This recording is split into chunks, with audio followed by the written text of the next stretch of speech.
ơ Giêsu à tó tôi dọc làn câu nào câu cha ơ Giêsu bờ thao prey cơ dọc lê cơ dọc cha ibu ya bray rơ ngài bray mơ câu cha ơ Giêsu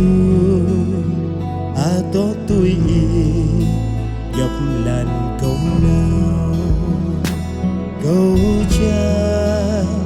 ơ Giêsu mã bro dọc làn câu nào câu cha ơ Giêsu về tôi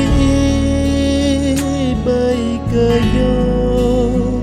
bờ rớt gan cơ dọa tới bờ xa dưới chân đi dọa cơ mây câu cha mã bro gặp làn câu nào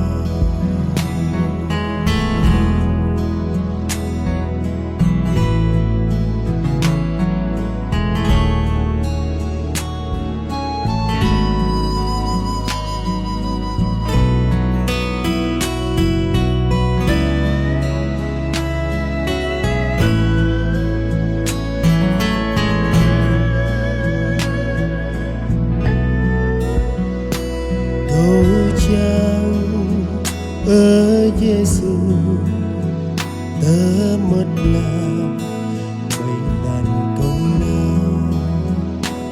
câu chăng ơ Giêsu mơ choai lạc rơ ba che hang cô tớ đã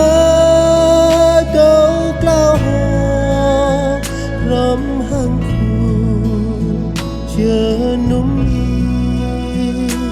lao ơ Giêsu ik lạc rai